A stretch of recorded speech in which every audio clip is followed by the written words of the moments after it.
Well, good afternoon, everybody, and welcome to the joint Insolvency and Commercial Webinar. I am delighted today to introduce Chloe, Richard, and Peter, all three of whom appeared for the All Party Parliamentary Group on Fair Business Banking as interveners in the Supreme Court Marex case. So hopefully they'll be able to tell you firsthand what happened in that case, and also what are the flashpoints to look for in the future. At the very end, we'll have a Q&A session. So please, if you've got any questions, send them through the Q&A function, either to all participants or to me, Helen Pugh. If you can, do remember to keep your screens on mute while the speakers are talking. So without further ado, I'm delighted to hand over to Peter Knox QC to kick off our webinar. Thank you, Peter. Well, good afternoon, ladies and gentlemen. In July 2013, Mr. Justice Field circulated a draft judgment in which he awarded Marex $5.5 million against two related BVI companies, one of which, rather suspiciously, was called Creative Finance Limited. On seeing the draft, the company's owner, Mr. Sevilleja, so it is said at least, came up with his own very creative financing plan. This involved stripping the companies of all their assets, so there was nothing left for Marex to enforce against by the time judgment was actually handed down. For good measure, he then put the companies into voluntary liquidation, and the liquidator took no steps to recover the missing funds. Apparently, so it was alleged, Mr. Sevilleja was a much bigger creditor of the companies than Marex. Not surprisingly, you might think, Marex decided to sue Mr. Sevilleja personally, A, for wrongfully violating its rights under the judgment, and B, for intentionally causing it loss, and it obtained leave to serve the claim form out of the jurisdiction. Mr. Sevilleja applied to set the service aside, on the grounds, amongst other things, that the cause of action against him, if any, for this loss, was vested in the companies themselves, and therefore, by reason of the rule against reflective loss, Marex had no right of its own to sue him for the same loss. Marex's remedy, he said piously, was to get the company's liquidator in the BVI to sue him. But if the liquidator failed or refused to do so, that was Marex's bad luck, unless it could be shown that the liquidator was in some way acting improperly in refusing to do so. That, however, was not alleged by Marex. Mr. Justice Knowles rejected this argument, but the Court of Appeal accepted it. It held that by reason of a series of Court of Appeal authorities based on Lord Millett's speech in Johnson and Gorwood in the House of Lords back in 2001, the doctrine which prevented recovery of, quote, reflective loss meant that only the liquidator of the companies could sue Mr. Sevilleja for the loss in question, and there was nothing Marex could do about it, even though its causes of action were otherwise good. They were, however, a little uneasy about this result, and so they gave Marex permission to appeal to the Supreme Court, which convened a panel of 7 to decide the case. After 14 months of consideration, which I think is pretty well a world record, the Supreme Court unanimously allowed Marex's appeal, although by a majority of 4 to 3, they were split on whether the supposed rule against reflective loss applies or should apply at all. Now, on the main issues, the majority held in summary as follows, and it's important to note exactly what they did say. First, the rule against reflective loss does exist, but only to a limited extent. That is to say, where both the shareholder and the company have a cause of action against a common wrongdoer, for instance, a solicitor or company director or financial advisor, and that wrongdoing has caused diminution in the value of the shareholder's shares, or a reduction in the dividends payable to him, then the shareholder has no right to sue for that particular loss. The rule, however, has no applications to claims brought by a creditor of the company or a guarantor of the company's debts, even if that creditor or guarantor is also a shareholder of the company. Therefore, the rule did not operate to bar Marex's claim, because it was not bringing its claim as a shareholder in Mr. Sevilleja's companies, but as a creditor, although it obviously was complaining that his actions had diminished his assets. Second, the rule is not, as had previously been thought, a rule of procedure to prevent double recovery against the common wrongdoer, nor is it a rule of policy to ensure an orderly liquidation, nor is it a special rule of causation, but rather a bright line rule of company law, which emanates from the rule in Foss and Harbottle in the 19th century. It follows from this, so held the majority, that the shareholder's remedy, if the company refuses to sue the common wrongdoer so as to replenish the company's coffers and thereby make good the individual shareholder's own personal loss of dividends or share value, his remedy is to get leave of the court to bring a derivative action on behalf of the company, or, if appropriate, to bring his own unfair prejudice position. But he has no right of action, even though he has a personal cause of action, to recover that loss under his own personal cause of action. Third, and again, importantly, there are no exceptions to this rule, contrary to what the Court of Appeal had previously held in a case called Giles and Ride in the early 2000s. Therefore, even if those in control of the company have taken steps to prevent the company itself from pursuing the claim against the common wrongdoer for loss of value in the company's shares, the shareholder's only remedy is to seek the court's leave to bring a derivative action on its behalf against the common wrongdoer. Now, there are two important limitations on the doctrine, which are essentially the same as those which have always been recognized even before Marex's decision in the Supreme Court. First, it has no application where the company itself has no cause of action for the diminution in the value of its shares. For instance, in Lee and Sherrard in the 1950s, the managing director and owner of a company was injured in a road traffic accident.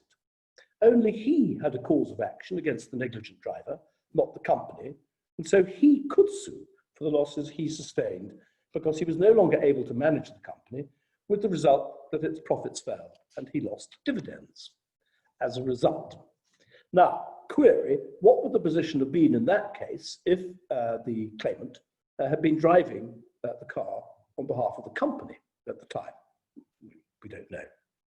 Second, the rule has no application where the loss sustained by the shareholder is, quote, separate and distinct from the company's loss. Therefore, for example, it seems, based on pre-Johnson and Gore Wood authorities, that if, as a result of the common wrongdoing, the shareholder whose shares have gone down in value actually sells them at a lower price than he would otherwise have done, that is treated as his own loss for which he can recover. Likewise, if, say, he would have invested his dividends which he has lost in a profitable investment, which, for the sake of example, would have realized a £50,000 profit, this too is treated as his own loss for which he can recover, subject to questions of remoteness. Chloe Shuffrey will be talking a little bit more about this rather paradoxical part of the rule. In coming to these conclusions, the majority held that just one of the speeches in the House of Lords judgment in Johnson and Gore Wood in 2000 should be followed from now on, that of Lord Bingham, and the other four should not be. In particular, Lord Millett's judgment should be ignored. In a few words, Lord Bingham was given by the Supreme Court alpha plus, Lord Millett was given a rather miserable beta minus, question mark minus. I should say, with respect to Lord Millett, having appeared in front of him on a number of occasions, he was, I think, the most impressive of the Chancery commercial judges I've ever appeared in front of. But so the mighty have fallen. Now, there are a couple of secondary issues which were also decided in Marex, which are very important as well. First, where both an individual creditor, such as Marex, and the company have a claim against the common wrongdoer, there is no rule of law which says that one must be given precedence over the other. Marex, therefore, is perfectly entitled to sue Mr. Sevilleja without waiting for the companies to take action. If Mr. Sevilleja feels this will create double jeopardy or the risk of double recovery, then it's open to him to apply to court for such steps as are necessary to be taken to join in the companies so all issues can be decided at once. Second, and this is something the minority emphasized, the majority don't say, but they don't disagree. If Mr. Sevilleja was ordered to pay, or pays by agreement, the $5.5 million, assuming the case against them succeeds, and thereby discharges the company's liability to Marex, the court could then order that upon Mr. Sevilleja paying that sum, he would be discharged from any corresponding liability to the company. Or, put another way round, he would be subrogated to the company's claim against himself, so as in effect to have it extinguished. This is very much, as I said, what the minority said, but it seems sensible and consistent with good sense. Now, in order to understand the majority judgment, one has to understand Foss and Harbottle, Prudential and Newman, and the result rather than the reasoning in Johnson Gore Wood. In Foss and Harbottle, two shareholders brought a personal action against some of the directors on the basis that they had improperly used its funds in order to buy from themselves land which they, the directors, owned. The judge had no doubt that this was outrageous, but he held that any right of action to complain about this was vested in the company itself and not in the individual shareholders. Further, and relatedly, he pointed out that the shareholders could always, by a majority, ratify the directors' wrongful actions in general meeting, and so for this reason too, he was not prepared to intervene. Thus, the general doctrine was established that only the company and not its shareholders can sue for the wrongs done to the company, and the court will simply not intervene in the management of the company's affairs unless there is some illegality which cannot be approved by the majority. In due course, this doctrine became rationalized along these lines. If you acquire shares in a company, you accept that it is for the board of directors and the shareholders in general meeting to take action to recover its losses. You, the shareholder, have no individual rights of your own to intervene, where you believe that the company is being mismanaged, save in two circumstances. First, those in control of the company, whether the directors or the majority of the shareholders, abuse their powers and fail to bring an action on the company's behalf, which it ought to bring against a wrongdoer. In such a case, you go to court and ask it for permission to allow you to bring a derivative action on behalf of the company to recover its losses. The second exception is this. You bring a claim under the Companies Act on the footing that your interests as a minority shareholder are being unfairly prejudiced by the conduct of the majority. I turn then to Prudential and Newman. In 1980, Prudential Assurance, a minority shareholder in Newman Industries, which was a publicly listed company, complained that the directors of the company had managed to get the shareholders, including themselves, to vote in favor of a dodgy acquisition at an overvalue by sending to them a misleading circular about the supposed benefits of the transaction. The consequence of the overvalue was, they said, that the value of Newman's shares was lower than they should have been because too much money had been paid, which meant, Prudential said, that the value of their individual shares too could be taken to have been lower, pro rata, than they should have been. Now, they made two claims. First, Prudential made a claim seeking permission from the court to bring an action in the company's name in wrongful conspiracy against the directors for sending a fraudulent circular, so they could recover the company's losses on behalf of the company from the directors. Second, they brought their own personal claim on the footing that they and the other shareholders had been directly misled by the misleading circular into voting for the acquisition, which had reduced the value of their own personal shares and therefore future dividend prospects. The Court of Appeal held that the judge had been wrong, in first instance, had been wrong in allowing the shareholders to bring a derivative action because the board of directors had good reason for refusing to bring an action on the company's behalf. Essentially, their reasons were, we don't want to do this because it'll look absolutely awful in the city if we accuse one of our directors of being fraudulent. However, for present purposes, it's the rejection of the second claim that matters. The Court of Appeal held that the loss which Prudential was seeking to recover, that is to say, the loss in the value of their individual shareholding, was entirely, quote, reflective of the company's loss, which, on the basis of Foss and Harbottle, only the company could sue for. Therefore, just as Prudential could not sue for the company's entire loss in their own name, that was common ground, so too, they held, they could not sue for their own proportionate part of that common loss, i.e., for the diminution in value of their own shareholdings on a pro rata basis. Now, the vital passage in Prudential on which the majority in Marex relied, see paragraph 36, was as follows, and this is the heart of the decision. When the shareholder acquires a share, he accepts the fact that the value of his investment follows the fortunes of the company, and that he can only exercise his influence over the fortunes of the company by the exercise of his voting rights in general meeting. Therefore, said the majority, by joining a company, the shareholder has agreed that his rights over its decision-making are governed by the Articles of Association, which normally provide for majority control. Subject to that, the shareholder's remedies are merely to bring a derivative action or an unfair prejudice petition.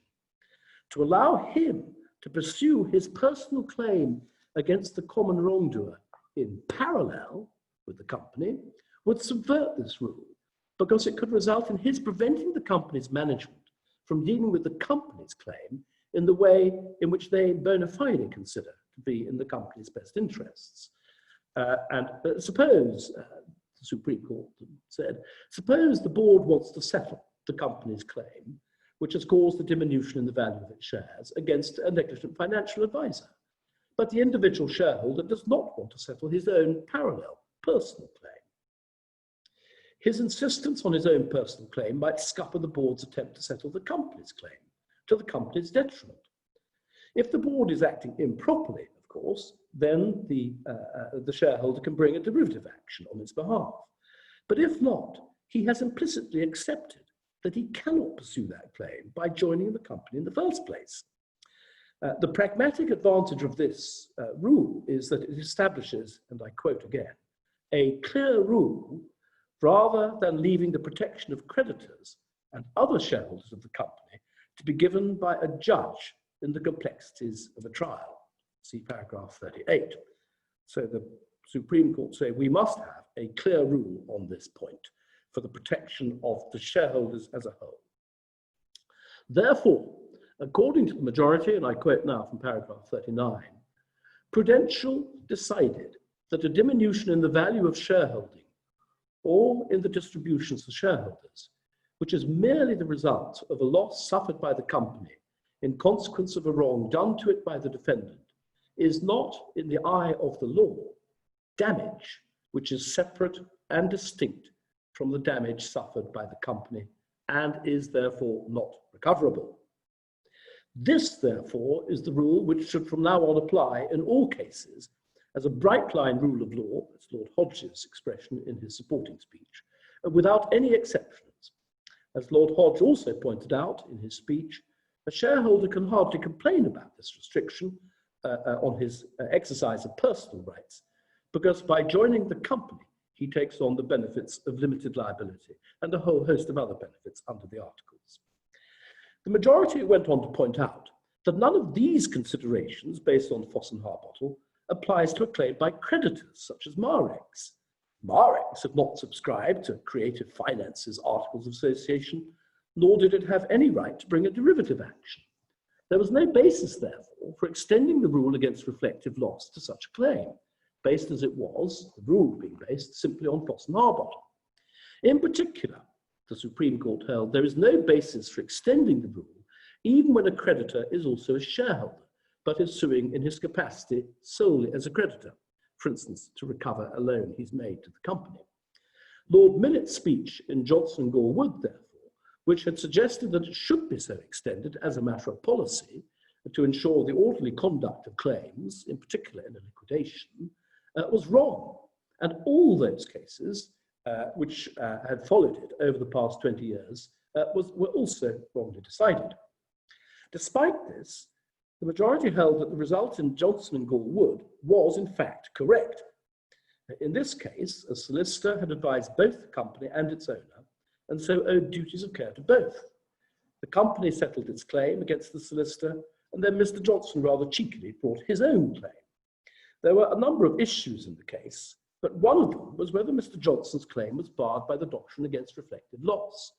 On this, there are two very important points to note, which Chloe will be taking up further. First, Mr. Johnson's claim for loss on the basis that the company, as a result of the solicitor's wrongdoing, had made fewer payments than it would otherwise have done into his pension pot, was barred by the doctrine.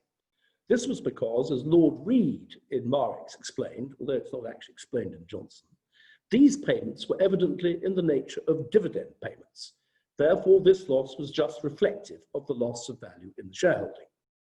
By contrast, the claim, Mr. Johnson's claim, for loss of enhancement in the value of his pension pot, had the dividends been paid into the pot, that claim for loss was not caught by the rule, as this was, properly speaking, Mr. Johnson's own loss and not the company's loss.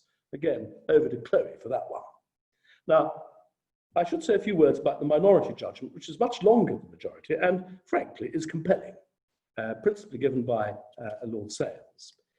This held that the rule against reflective loss is unnecessary and unprincipled and turns upon a complete misunderstanding of what was really happening in Prudential and Newman. I can summarize their decision as follows. They held that the supposed rule was not justified as an extension of the rule in Foss and Harbottle. On the contrary, they said, and I think on this they're right, the only real justification which had ever been advanced in the past for the rule against reflective loss was the need to avoid double recovery by the individual shareholder or creditor. However, they went on to point out, the courts could always take appropriate procedural steps to prevent double recovery, as indeed the majority held in the case of non-shareholder claims in Marex. And there was no need for the suggested bright-line rule of company law. In particular, the minority held that in real life, there's little correlation between the value of a company's assets and the value of its shares. This is because the shareholder's right is not merely, or even mainly, a right to participate in its net assets at any given point in time, contrary to what Lord Millett had said in Johnson Gore Wood, but a right also to sell the shares on to third parties in accordance with market sentiment. Therefore, there is no direct correlation or one-to-one correspondence between A, the loss caused to the company by the common wrongdoer's wrong, and B, loss in the value of the company's shares, or, in consequence, the individual shares. Therefore, the minority held, the loss suffered by the shareholder when the value of his shares goes down, or his dividends are reduced, is not in any meaningful sense, quote, reflective of the company's loss caused by the wrongdoing, which is likely to be only a loss to its assets. The whole doctrine, therefore, is founded, the minority held, on a false premise. Therefore, said the minority, there is no reason why the individual shareholder should not be able to sue for loss in the value of his individual shares. In this context, they pointed out the paradox, which I've mentioned a moment ago, and which is not contradicted by the majority, that even on pre-Johnson and Gore Wood authorities, a shareholder can, it seems, recover for the diminution in sale price if he actually sells his shares, but not if he doesn't. If that's right, said the minority, why can't he recover such loss before he sells them? It's difficult actually to see what the real answer to that is, but I know Chloe's got one. Now, I have considerable sympathy with the view of the minority, but one can see why the majority decided to hold on to the rule in Prudential and Newman. Lord Hodge, echoing what Lord Hutton had said in Johnson and Gore Wood, pointed out that it had been established now by the English courts for over 40 years, and to spread its tentacles, my word, not his, all around the common law world, save New Zealand, where it's pretty well been distinguished out of existence. It would have been a huge mea culpa if the Supreme Court had had to say, sorry, chaps, we're scrapping this rule, but please keep listening to what we have to say in future. There are, however, a number of questions which remain unresolved by the majority's reasoning, to name but three. First, what if the Articles of Association allow an individual shareholder to pursue his individual claim in parallel with the company? Or what if the company actually agrees with the individual shareholder that he should pursue it in parallel to put more pressure on the common wrongdoer to pay up? The basis for the restriction would go, so why should it apply? Second, Foss and Harbottle does not prevent a shareholder pursuing a claim on behalf of the company if the act in question is ultra vires, say a gift to a third party. Indeed, one rather suspects creative finances acts were probably ultra vires. Presumably, the shareholder in such a case could pursue his own individual claim for loss of dividends, as well as a claim on behalf of the company. And thirdly, and perhaps most importantly, what is the meaning of a distinct and separate loss?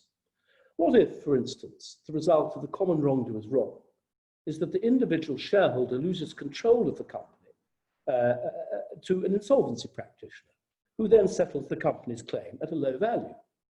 Can the shareholder say that his, quote, loss is the loss of control of the company, and that he can recover for the foreseeable consequences of that loss, including the consequences of a subsequent low settlement on the value of his shares in the insolvency? Well, we shall see, but I very much doubt that we've heard the last of this rule. Thank you, Peter. Over to me then to tell you all what a separate and distinct loss is. I'm just going to get my slides up. Just need to enable share screen.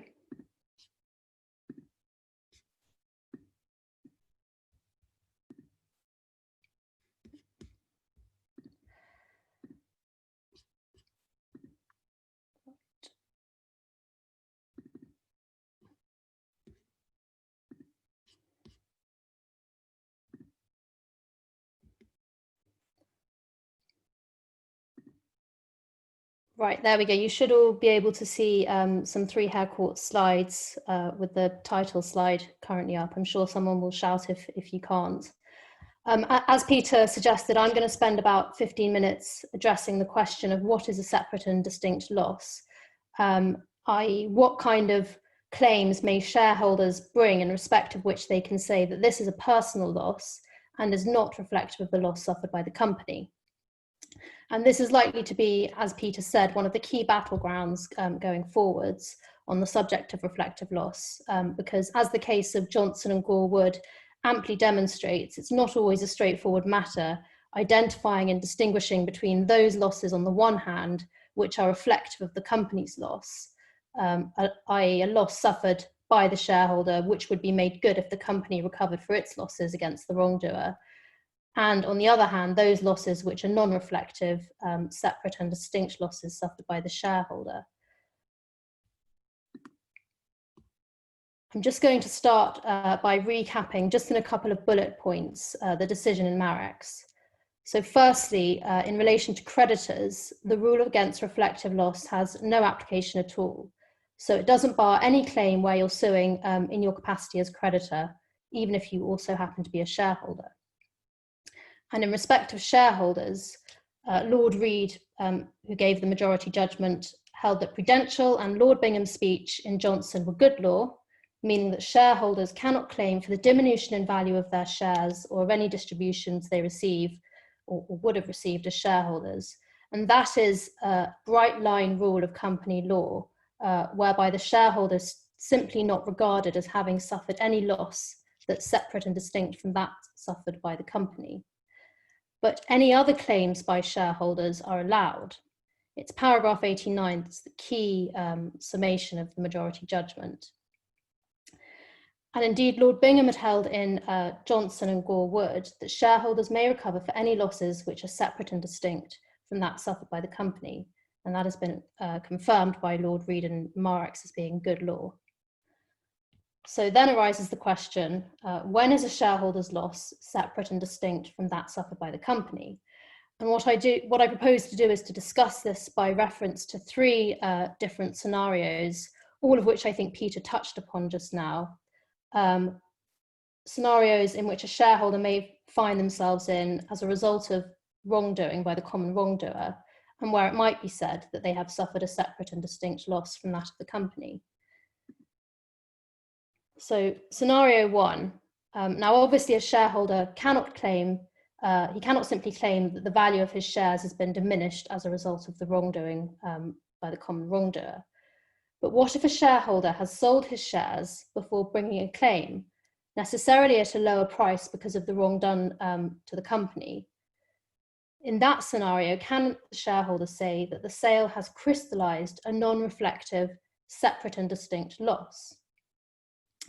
Now, there are in fact a number of authorities before Marex, and which even precede Johnson and Gore Wood, and which were discussed in detail by the Court of Appeal in Johnson and Gore Wood, which address this very question. The two most relevant, I think, are Heroin International and Lord Grade, and Stein and Blake.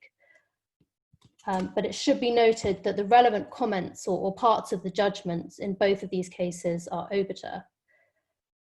So looking at Heroin International first, just briefly on the facts of that case, the board of directors of a company called ACC, or referred to as ACC, had, in the context of contested bids for a takeover of that company, accepted a lower bid, and the shareholders in ACC successfully applied for an injunction preventing the takeover proposal from being implemented, alleging that if the proposals were accepted, it would reduce the value of ACC's assets and hence of their shares.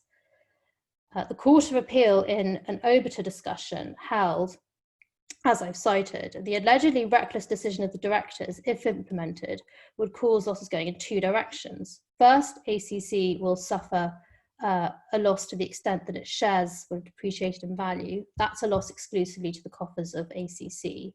And that's not a loss that a shareholder could sue in respect of, i.e. diminution in value of his shares because of Prudential.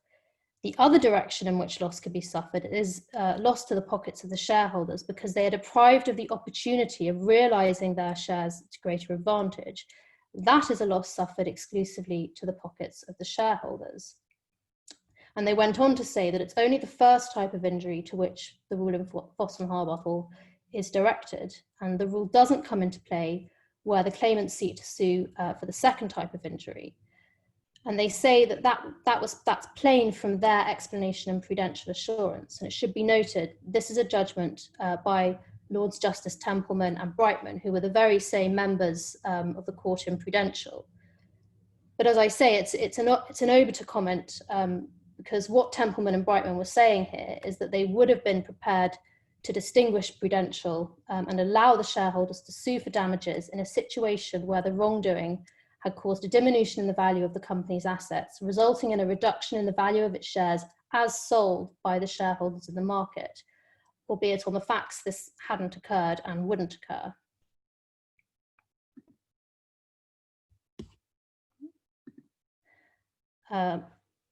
Stein and Blake is another authority that's on point. It's another Court of Appeal decision that was discussed in Johnson and Gore Wood.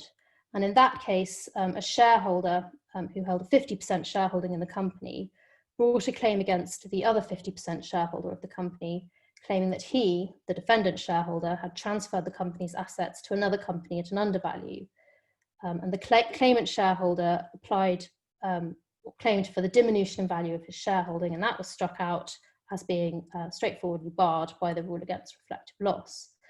And on appeal, Lord Justice Millett, as he then was, made the following, again, obiter comments. He said, the only loss suffered by the plaintiff consists of the diminution in the value of his shareholding by reason of the misappropriation of the assets. Such loss would be fully remedied by the return of the value of the misappropriated assets to the companies. It is not alleged that the plaintiff has been induced or compelled to dispose of his shares in the companies at an undervalue by reason of the diminution in value of their assets. In such a case, the shareholder suffers a loss which is distinct from and independent of the loss suffered by the company. And he went on to hold that the latter was a personal loss suffered by the claimant and was recoverable. But it should be noted that in this case, Lord Justice Millett was considering the position of a shareholder who has been compelled or induced to sell his shares by the wrongdoing of the defendant, which is of course slightly different from a situation where a shareholder who, after the wrongdoing, which reduces the value of his shares and in full knowledge of that wrongdoing, decides to sell his shares. But there's no suggestion in Heron that the shareholder would have to show that he was compelled or induced to sell his shares by the wrongdoing of the defendant in order to have a good claim, nor in the very recent case of UCP PLC and Nectris Limited. where Sir Michael Burton categorically held that a claimant who is no longer a shareholder at the time of his claim is not bound by the reflective loss principle. Now that judgment, the one in UCP and Nectris that I just referred to, precedes the Supreme Court's decision in Marex, but it's tolerably clear from Marex that that authority and Heron and Stein and Blake are good law. That's made express by Lord Sales in his minority judgment. He says at paragraph 158, as I've quoted, he says, in a case where after the wrongdoing, a claimant shareholder has sold his shares, in that case, the claimant can recover for the crystallized loss he has suffered by way of diminution in value in the share's value due to the wrong committed by the defendant. And of course, Lord Sales is giving the minority judgment, but it's not, this isn't part of his reasoning for his minority view that the reflective loss rule should be scrapped altogether. He's merely at this point going through some previous authorities, and including Heron, I think, in that paragraph, and stating the law as he perceives it to be at the time of Marex. And it's also implied in Lord Reed's judgment, not only at paragraph 89, where he confirms that shareholders can claim in respect of other losses, but moreover in paragraph 83, where he discusses the rationale for the bright line rule, or part of the rationale, which is that a shareholder has a variety of alternative remedies, including the right to bring a derivative claim to enforce the company's rights and the right to seek relief in respect of unfairly prejudicial conduct of the company's affairs. And those, of course, that rationale doesn't apply to an ex-shareholder. Those aren't remedies that are open to an ex-shareholder. So in summary, it does appear from Marex that it remains good law that a post-wrongdoing sale by a shareholder crystallizes non-reflective, separate and distinct loss. So long as a shareholder has divested his shares before bringing a claim, the reflective loss rule will not apply, but query how far this can be taken, and at least the possible causation issues that may arise where a shareholder who, in full knowledge of the wrongdoing that's been done to the company that's reduced the value of his shares, goes and takes legal advice and is advised to sell his shares in order to get around the reflective loss principle. Query whether that taking of that advice somehow breaks the chain of causation. But as far as the reflective loss rule is concerned, he would appear to have a good claim. So the second scenario is, what if the consequence of losing out on dividend payments because of the wrongdoing is that the claimant shareholder does not have cash to invest in, say, a pension fund? So what losses has the claimant suffered in that scenario, which he can say are separate and distinct from the loss suffered by the company? And Peter addressed this when he was talking about the facts in Johnson and Gore Wood. So in that case, the claimant shareholder, Mr. Johnson, amongst a whole host of other losses, claimed for, one, the sums that the company would have paid into his pension fund. In this case, it was a pension fund that Mr. Johnson held with the company. And two, the loss of enhancement in value that the pension fund suffered as a result of those payments not being made. The first head of loss was struck out as being a claim for a distribution. Johnson couldn't recover the actual sums that would have been paid by the company into the pension because those are distributions, so not recoverable as reflective loss. But compare that with a situation where a claimant is contractually entitled to pension contributions from the company. Lord Reed discusses this at paragraph 65 of the Marex judgment. He discusses the pension claim in Johnson, and he notes that it was not suggested in any of the speeches by the judges in the House of Lords judgment or in the judgment of the court below in Johnson and Gore Wood that the company was under any obligation to Mr. Johnson to pay the pension contributions. That aspect of his claim was not therefore brought as a creditor of the company. It appears instead that the pension contributions were a form of distribution of the company's profits to its 99% shareholder. So what he's suggesting is that where you are contractually entitled to pension contributions, then you are claiming as a creditor, and so the reflective loss rule doesn't apply to bar you in any way. So when considering recoverability in relation to missed pension contributions because of the wrongdoing, it's worth having regard to whether the claimant is contractually entitled to them or whether we're talking about discretionary pension contributions, which are a form of distribution and consequently barred by the reflective loss rule. As for the loss of enhancement in the value of his pension policy, this was allowed. So Lord Bingham held this was not objectionable, it wasn't reflective loss, and so that wasn't struck out as a head of claim. And in the subsequent High Court decision in Johnson and Gorwood 2, which was upheld by Lady Justice Arden in the Court of Appeal, it was held that this enhancement was the difference between the amount of interest that would have been earned on this sum by the company and that which would have been earned if the money had been paid into Mr. Johnson's pension policy, where it would have been earned tax-free.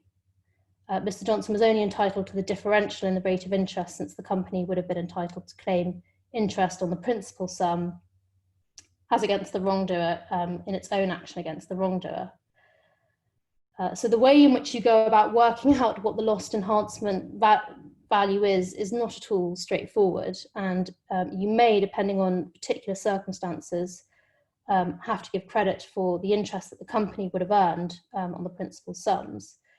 It's worth reading the High Court judgment of Mr. Justice Hart in Johnson and Gorwood 2, starting at paragraph 233, where you can see exactly how this loss was worked out so as to avoid its being reflective in any way. It's not straightforward stuff, but it's very, part of the reasoning is fact specific. But the essential point is that there's nothing in Marex which appears to cast doubts that this remains a valid type of claim, i.e. it very much appears that a shareholder would be able to recover for the loss of enhancement in value of his pension fund as a result of sums he would have paid into it. But bear in mind possible remoteness issues that might prevent you from being able to recover such a loss. In Johnson and Gorwood, Mr. Johnson was effectively the owner of the company. The company was described as being his alter ego, and the pension policy was held with the company, and the judge held that since the wrongdoer owed a duty of care to Mr. Johnson in his capacity as the effective owner of the company, the pension claim was within the scope of the duty, and he rejected the defendant's remoteness defence. But it may be different where you're talking about a minority shareholder or a pension scheme that's not held with the company, and the defendant might successfully argue that the lost pension growth isn't one that's reasonably foreseeable. Finally, scenario 3. What if the consequence of the wrongdoing is that the company goes into insolvency, with the consequence that the claimant shareholder loses control of the company? Is he then bound by a liquidator's decision to settle the claim at a low value, or can he say that his loss of control is separate and distinct, for which he can recover, and therefore he's not bound by the liquidator's decision? So let's say you're a shareholder in a company, and the consequences of the wrongdoing by the common wrongdoer, not only that the company suffers losses, but that it goes into insolvent liquidation, and that's a foreseeable consequence of the wrongdoing. Let's say the company has a claim against the wrongdoer for £1 million, or the shareholder considers it's worth £1 million, but the liquidator settles with the wrongdoer for half that amount, so £500,000. And that means that the shareholder only recovers in the liquidation 20p in the pound, whereas it would have recovered, say, 50p in the pound had the company recovered the full £1 million rather than just £500,000. Can the shareholder claim for the difference, i.e. between 20p in the pound and 50p in the pound? Now, this type of claim is a lot less clear-cut, i.e. whether it would succeed. And unlike with the previous two scenarios I discussed, there's no relevant authority, at least not one that I'm aware of, and it wasn't addressed head-on in Marex. But if you consider the reasoning in Marex underlying the majority decision to maintain the bright line reflective loss rule in relation to shareholders, but not in relation to creditors, that perhaps supports such a claim as the one we're considering. Paragraph 51 of Marex, Lord Reed talks about the unique position that a shareholder, as opposed to a creditor, stands in relation to his company, and that being part of the explanation for the rule. That unique position being that a shareholder exercises ultimate control over the company's decision-making by voting in general meetings. So the reflective loss rule, he considers, is principled because a shareholder's loss, where it's reflective, would be made good by the company's recovering in full for its loss. And it's the shareholders who have ultimate control over the decision making by the company, i.e. they can enable the company to recover that loss. Now that reasoning simply doesn't apply, or doesn't apply to the same extent at all in the context of a company that's gone into insolvent liquidation and the shareholders have essentially ceded control to a liquidator. It may be the shareholder has the power to have the liquidator removed if he's acting in bad faith, but we're talking about a good faith scenario. A shareholder no longer has ultimate control over the company, and it's not true to say that they can ultimately control the company's ability to recover in full against the wrongdoer.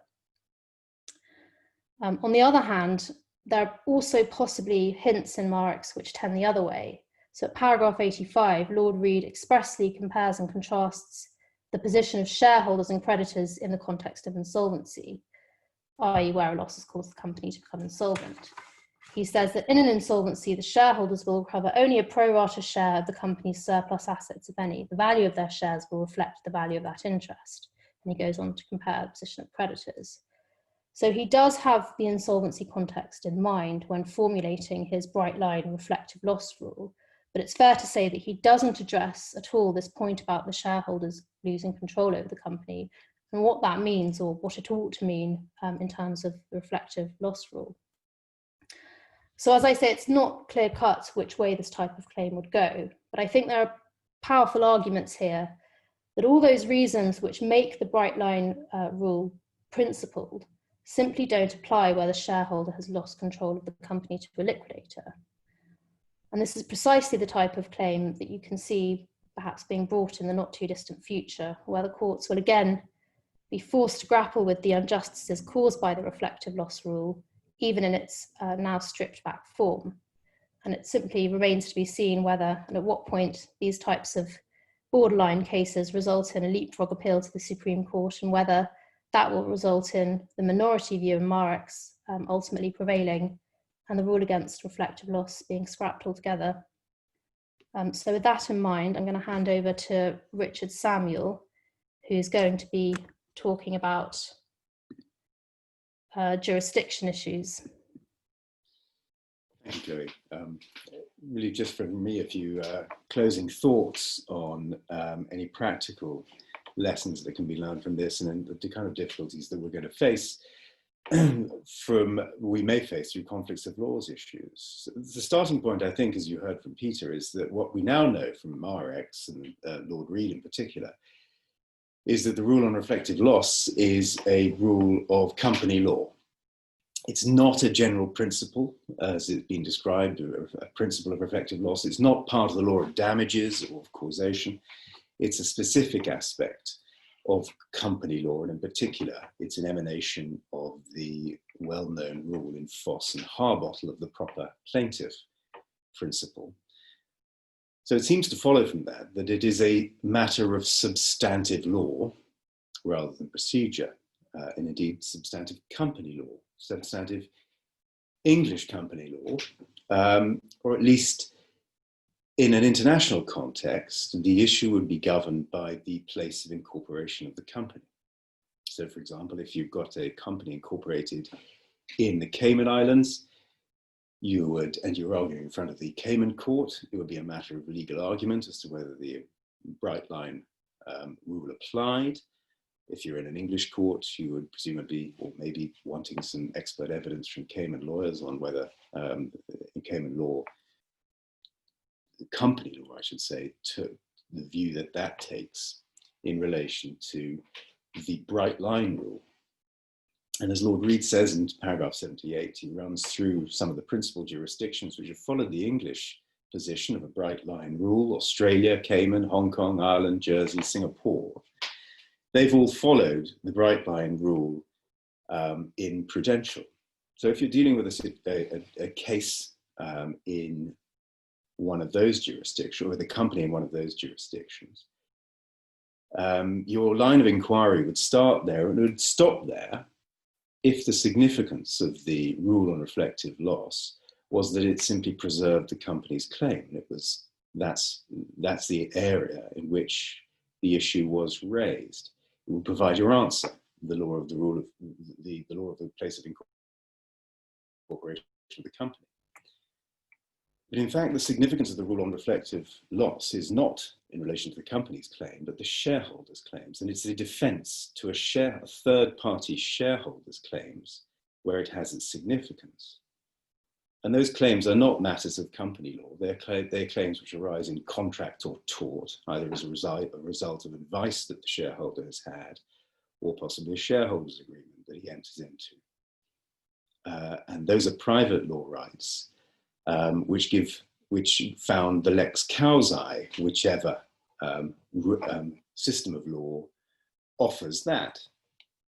And that's where one can see that the complexities begin to emerge. Imagine, for example, you have a French shareholder who is invested in an English company, and he's had advice in France, and he's got a shareholder agreement, even possibly under French law.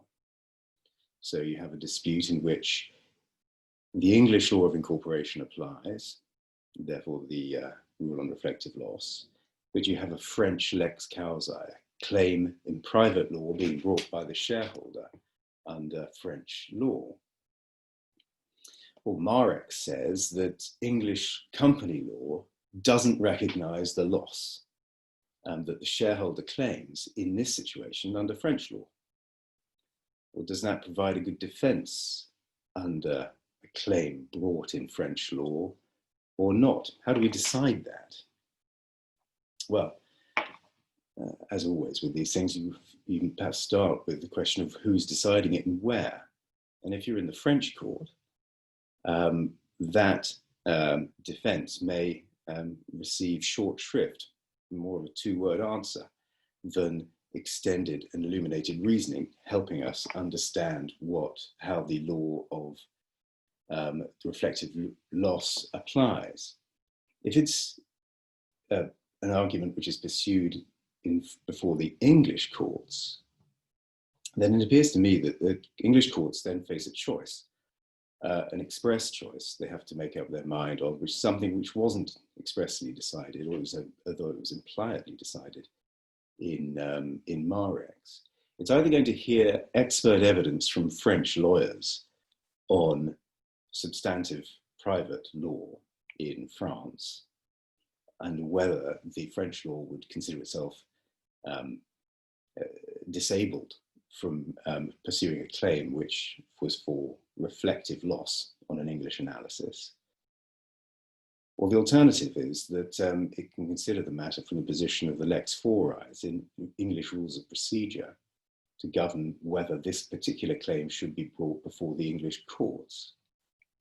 At that point, they're going to have to grapple with it. And if they choose the latter option, then you're going to be into the area which Marex said you shouldn't pursue, which is to try and deal with kind of complexities which arise from shareholders' claims for loss in value of shares by means of procedural rules, which the balance of the common law world has gone for, including New Zealand. So if we think for a moment about the alternative scenario, an English investor, he's had advice in England, he may have a shareholders agreement under English law, but he's invested in a New Zealand registered company. And there's a claim before the English courts against those who advised him or his parties to the shareholders agreement. Now, New Zealand, in a case called Christensen and Scott, refused to follow Prudential and treat the complexities of concurrent claims between companies and shareholders as a matter of bright line company law or bright line anything. They said that it was a matter of which the complexities could be dealt with by case management, and therefore it's a matter of the lex fori, and it was a matter of procedural law to manage those kind of complexities. So precisely the thing that Marex said, in the majority of Marex, say isn't good enough. But in the situation where the case is brought before the English court, it seems to me that the English court, because it can't appeal to the New Zealand company law to invoke a bright line, would necessarily find itself applying procedural rules, the lex fori, the English lex fori, in order to govern the kind of complexities which would arise in a case such as that. Now, Peter began by saying that Lord Reid had clarified that this was a rule of, not a rule of procedure, but a rule of law. And it is true that it's the implication in what he says, because he says it's company law, a matter of company law rather than any other aspect of the legal system. But it wasn't expressly argued before him. There was a moment in the hearing where counsel for the appellant suggested that it might be a rule of procedure, and Lord Reid said, it's a rule of law, isn't it? But counsel for the appellant didn't pick up on that, and so it wasn't developed. And I think that some of these areas are going to fall for consideration, because it cannot be that it's simply a matter of the law of incorporation. You have to consider the lex causae of the third party shareholder as well. So those are my thoughts, and let's see whether it gives rise to any questions. Thank you very much, Peter, Chloe and Richard. Right, there have been a couple of questions put during the webinar. If anybody else wants to raise any questions, then please do use the Q&A function and we will try and go through those. For anybody who can't stay to the end, thank you very much for joining us. Please do contact us if you would like a copy of Chloe's slides, or if you have any further issues arriving out of any of the talks. And thank you again very much for joining. Okay, Q&A. I'll start with an easy one. What role and impact do you think the minority decision is going to have in the future, given that it was an extremely well-reasoned, rather compelling judgment, one might say, from Lord Sales and others? I'm happy to sort of venture an answer to that, and Peter and Richard can jump in if they think I'm totally wrong. I mean, it's an interesting question, because it is an absolute tour de force of a minority judgment, and it takes up, in terms of space, a larger proportion of the judgment than the majority judgment. I mean, in a sense, all of the judgment in Marex, including the majority judgment, is obiter, insofar as it doesn't relate to the position of creditors, because Marex was a creditor, not a shareholder. So, except for the parts of the judgment where it was held that the reflective loss rule doesn't apply to creditors at all, the rest of it's all obiter. Now, I'm not sure that a claimant's going to have much success if he comes to court with a claim for diminution in value of his shares and says to the lower court, well, it's all obiter in Marex, and I invite you to prefer Lord Sales's reasoning. I mean, I don't think he's going to get very far at all with that. I think you have to suppose that the lower courts are going to treat themselves as technically bound, well, as effectively bound by the majority judgment, even though they're not technically bound by it. Because otherwise you'd be making somewhat of a mockery of the 14 months that the Supreme Court spent deciding which way this was ultimately going to fall, because they didn't spend 14 months working out the position of creditors. They were unanimous about that. But I think the impact of the minority judgment may be that, in terms of those borderline cases that I was talking about, so where a claimant's trying to argue that he has a claim for loss which is not reflective, it may be that you can sort of try to rely on certain parts or aspects of Lord Sales's minority judgment in order to fortify those suspicions, on the basis that it's all obiter. But you want to be careful, on the other hand, not to rely too much on the minority judgment, because otherwise you'll just be met with the response, well, that's the minority judgment that was rejected by the majority of the court. But there are parts of the reasoning in Lord Sales' judgment which are perhaps consistent with the majority judgment and can be relied upon to fortify your case as to why your claim as a shareholder should fall the right side of the reflective loss line. But otherwise, I suppose, you know, the effect of the minority judgment will be at some future stage, when at some point, if this is reconsidered by the Supreme Court in a reconstituted court, it'll give them ammunition, perhaps, if we see Lord Kitchen and Lord Sales again on that court, to overturn The reflective loss rule, that's not going to happen anytime soon. Peter shaking his head. Peter, you're muted, I think. There was a few cases of this type of things happened before. There was a notorious case where Hoffman was in a minority in an extradition case in Privy Council, 3-2 minority, and he was absolutely obviously right, and the majority were obviously wrong. A virtually identical case came up, and Hoffman, this time, again in the minority, basically said, I'm not going to, we've already come up with our decision on this, and we're not going to change our view. And there is quite a lot of learning on this. The difficulty with tight calls, 4-3 results, is that that's all the more reason on the whole for the Supreme Court, or the upper court, to hold on to what's already there. I think it's extremely unlikely that they will go back on this, even though it was all over to. Just extremely unlikely with a differently constituted court, because that way you create complete uncertainty in the law. And I think they'll take the view, we've created enough uncertainty in the past, let's stick to where we are. So I'd be very surprised if the minority is one day upheld. And I'd also be surprised if the majority is eventually distinguished out of existence, because it's pretty clear what they say. So I wouldn't hold out too much hope.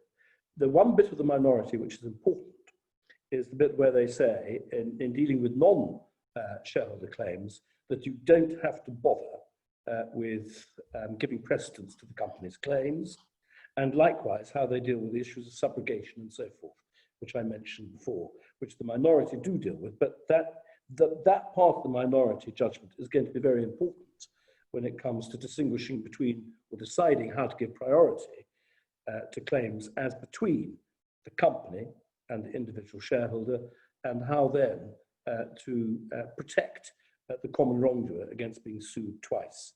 The minority do say quite a few things about that, which the majority don't disagree with. And I think that's the real significance of the minority judgment. I regret to say the very powerful, the very persuasiveness of the minority judgment, in one sense, is going to make it, it's only going to be a foil, so to speak, to the majority judgment. And people are going to say, if you quote from the minority, yeah, you're just quoting from the minority, which almost by definition is not the approved judgment. So although that might be slightly unjust to the minority judgment, and although I think if we'd started from scratch, I think it's actually the better analysis, I'm afraid so. I think we're landed with this rule for a long time.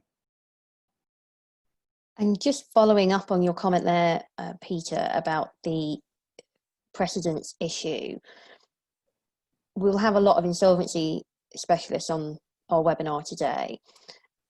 What type of impact do you on the panel think the issue of creditors having a concurrent claim with a company are going to create? Well, I think it will make it difficult for liquidators, because the creditors will be competing with the company, pursuing, and no doubt the liquidator will perhaps want to shut the creditor up, because the liquidator might well want to settle a claim, which the company has, for, let's say, £10,000, whereas the individual creditor will be saying, no, it should be 50,000, and that might well create difficulties. I think what will probably have to happen is that the liquidator would go to court and essentially try to get a ruling from the court, early rulings from the court, as to whether or not the individual creditor's claim, let's say £50,000, is even faintly arguable. But if it is, I'm not quite sure how the liquidator is ever going to be able to stop the individual creditor claiming his £50,000, and thereby making it harder for the liquidator to settle the claim. I'm afraid that is a consequence of the decision. But the effect of what Lord Reid and Lord Sales says is tough cookies. That type of thing happens, and so be it. We have a slight tweak on that aspect as well from Graham McPhee. Thank you for your question, Graham. And he has asked, well, I think you can, I don't know whether everybody on the panel can see it, and all our audience, so I'll read it out. If the company enters a CVL, could it not be said that the passing of the members' resolution is a sufficient exercise of control on the appointment of the liquidator, so that there is a surrendering of the separate right to bring and settle the claim to that liquidator. If that is the case, surely the settlement of the claim by the liquidator should prevent the member from bringing their own separate cause of action. And Graham comments that they must take all the consequences of their exercise of control in putting the company into liquidation in the first place. So does anybody have a view on, effectively, I think the question is whether a member is stopped from bringing their own claim by the fact that they've put the company into liquidation in the first place?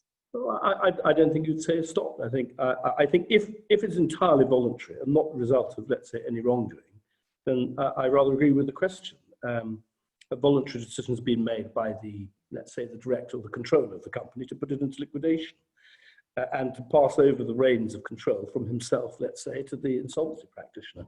In those circumstances, I can't see that, in those circumstances, it seems to me that the rule against reflective loss would continue to apply.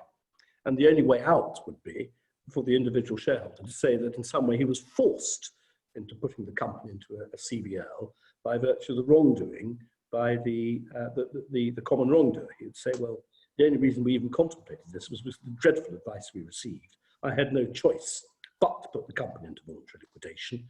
It was not a truly voluntary act. And therefore, that was a loss. I lost control of the company, albeit by an inevitably voluntary act, by virtue of the wrongdoing. And therefore, I'm still entitled to complain. But that would be the only way around that.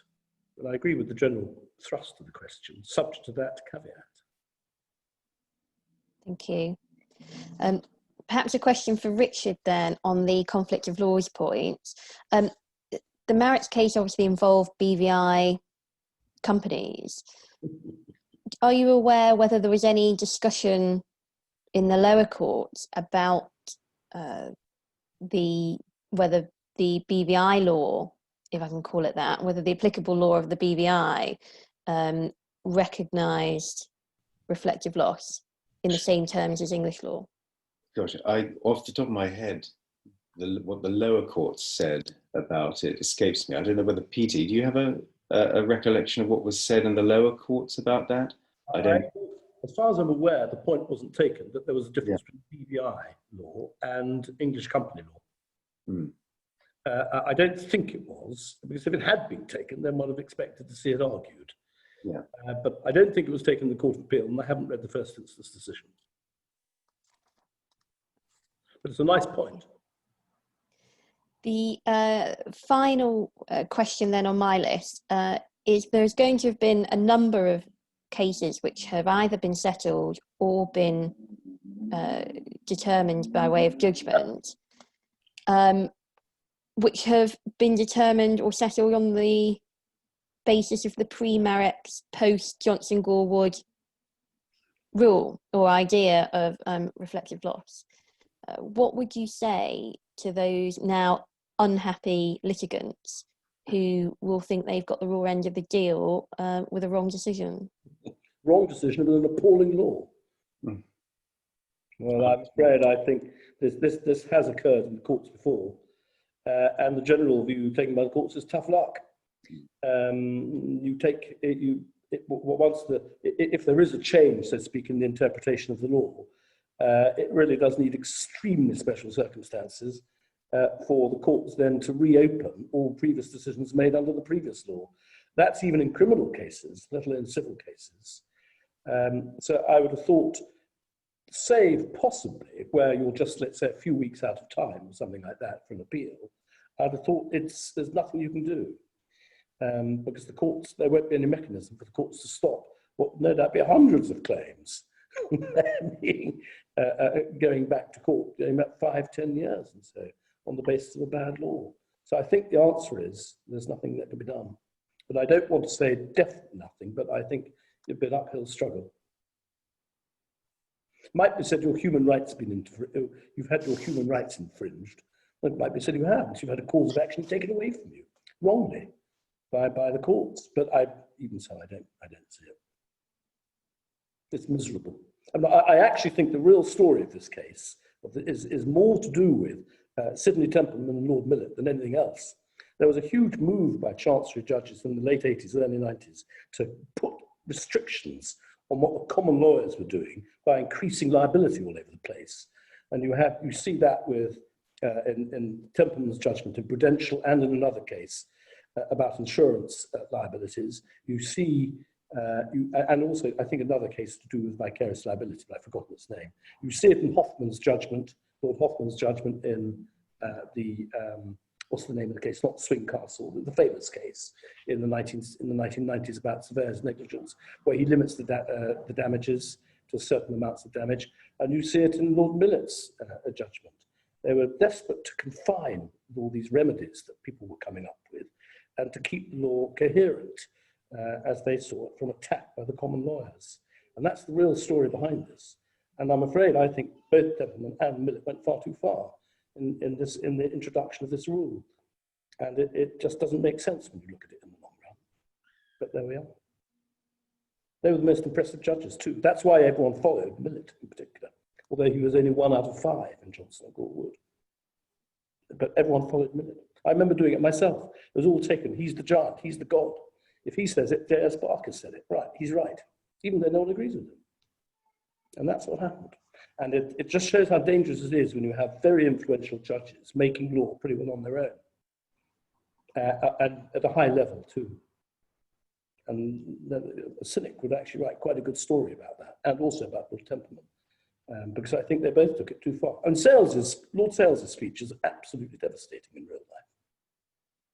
And Lord Templeman, if he were alive, and Lord Millet would not be happy to read it, because they'd realise he's right. In real life, there it is. The surprise, perhaps, is that it hasn't reached the Supreme Court before now, and that so much damage has been done by the lower courts. Yeah. Well, thank you very much to our panelists today. There's no other questions waiting in the wings, so I think it's time for everybody to clock off. If anybody would like a copy of the recording or Chloe's slides, please do contact us. Yeah. Thank you very much. Good day, everybody. Thank you. Bye-bye.